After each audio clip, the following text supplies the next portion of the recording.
everybody, I'm Mike Familant, checking in with In the Shadow of Big Red Eye Squatchables, your one-stop shop for everything Bigfoot related, Bigfoot 101 learning type thing. We are joined today by some beautiful deer. Look at how they blend in. How awesome is that? It's early winter now. They blend right in. Anyway, so I got an audience, so that's cool. Anyways, we're going to go over evidence collection, which is a really super important part of bigfooting. Just excuse me for a second while I get this set up here. Evidence collection is something that's not talked about a whole lot when it comes to bigfooting, which is a shame because that's how we're going to end up finding out about these creatures, is through evidence.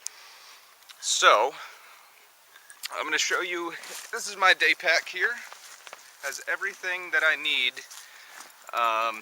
for when I go out hiking. We'll get into that in a different episode, but also what we're going to talk about today in here is my evidence collection kit. Okay? Now before we get it, well, we'll get into the kit now.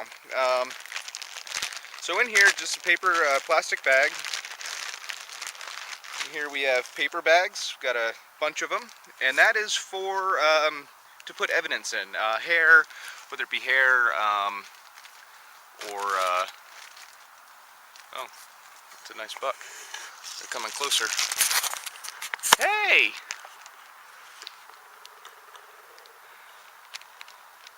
Hey! You know, it's hunting season. You might want to be a little careful. There's a bunch of them. The paper bags are important when it comes to collection of evidence because it's what you put all the evidence in. You don't want to put it in a plastic bag, like a Ziploc bag or any sort of other plastic bag, just due to the fact that the moisture content may render whatever you have in there not accurate. Plastic bags or paper bags are the way to go. What you do simply is take your pen or marker out of your evidence kit, and if you say you collect some hair or some scat or something like that, then you write on, very important, you write on what it is, where it was found, the date, and your name. Write all that on the bag. Be careful not that this doesn't bleed through into the contents of the bag. Very important. And that way you can have it safekeeping and send it out to wherever you need to send it out to. Also in the bag, we have a pen and a notebook. This is just for documentation purposes. Any sort of field notes that you have, anything that you really need to write down and remember if it comes to, you know, evidence collection or anything else like that. It's great to have. Also, we got a sterile, well, these aren't sterile, but gloves, latex-free gloves. And they're to be used anytime you're collecting evidence. I use them also, like if you're getting some scat, obviously use these. If you found some hair that's interesting, put the gloves on. You don't want to cross-contaminate anything. That's the biggest thing when it comes to DNA, or when it comes to evidence, is cross-contamination. Because if you touch that and you get your little bit of DNA on there, then that's going to render the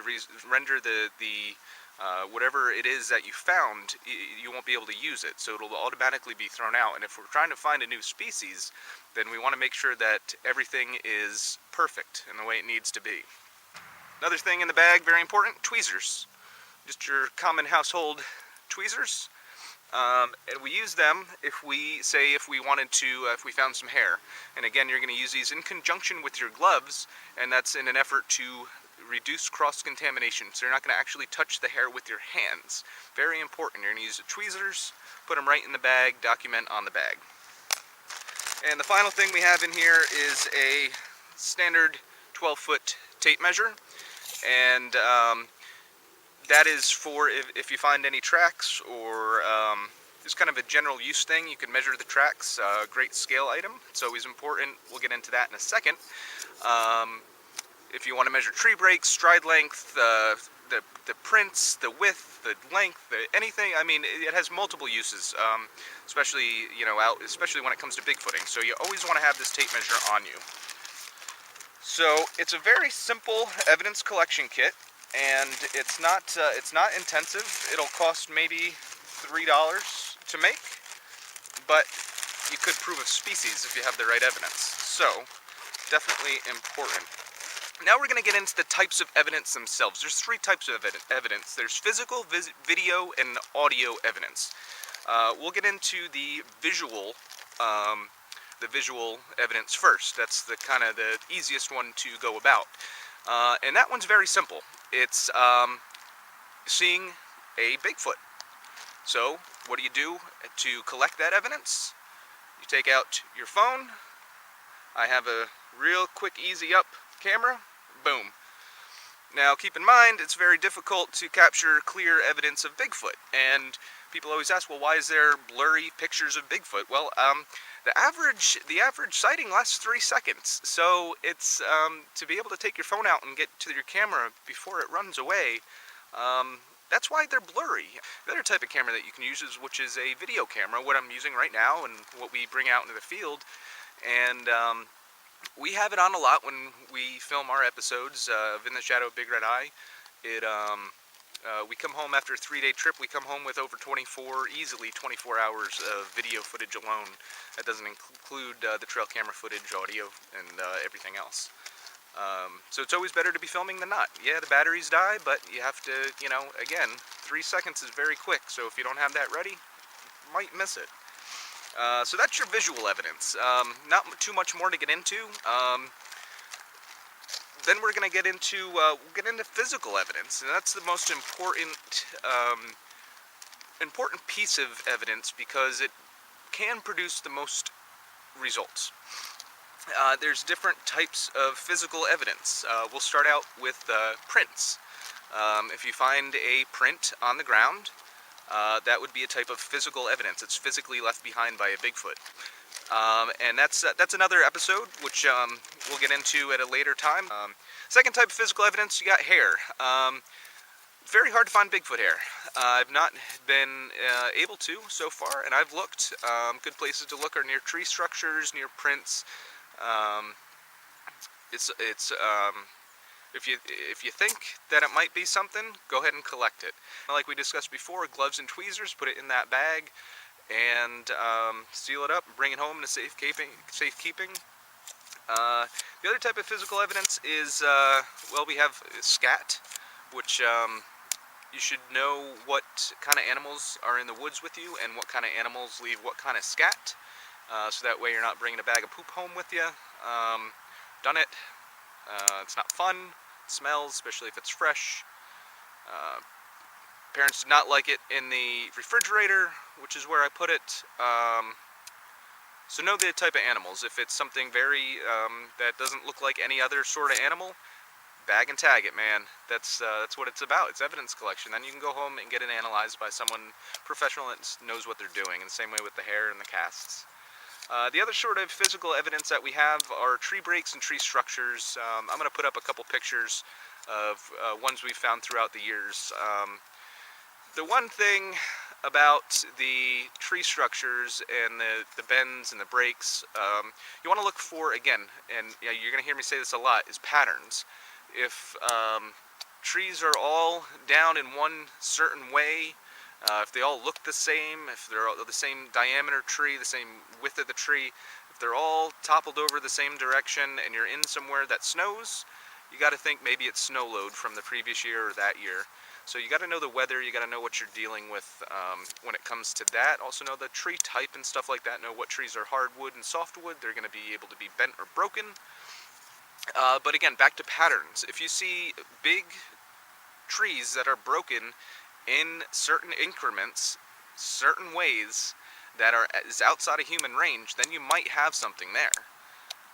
Also look for, we found it a couple times, one of my habituation sites here in Sussex County, and then up in Pennsylvania, you get the woven pattern when trees are woven together, and a lot of times they're, still live trees, sometimes they're dead, sometimes the trees are upside down, which is again what we found right by my habitation area, which is really cool. That one still blows my mind to this day.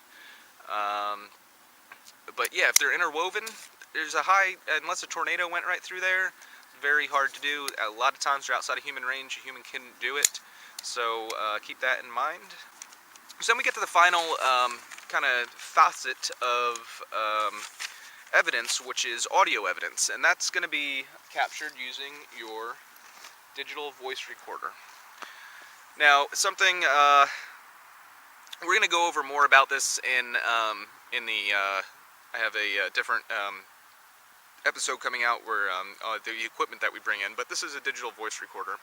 I have two of them, well, I have three of them.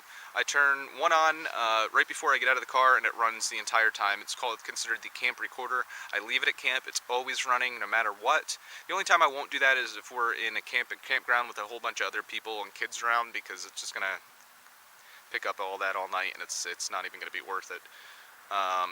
But anytime we're at camp in an isolated area, pick it up, either hang it on the canopy tent that we have, find a place on my tent to put it, or put it on the windshield of my car and just let it run.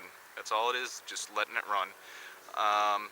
If we're hiking, I'll show you real quick what I do, is I always have a headlamp, and what I'll do is I'll clip my carabiner on and put it right through there.